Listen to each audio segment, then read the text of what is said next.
này đó là chậu đam màu pink đam với nhé về vừa lo tràn về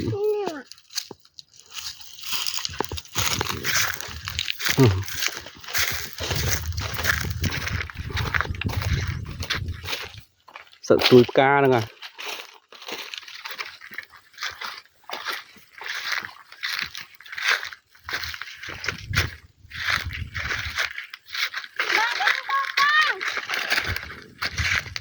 nhà này nó tiệp trên cây mà khơi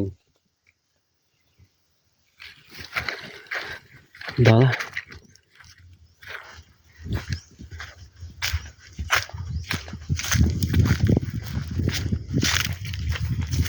rồi này là nhai món rồi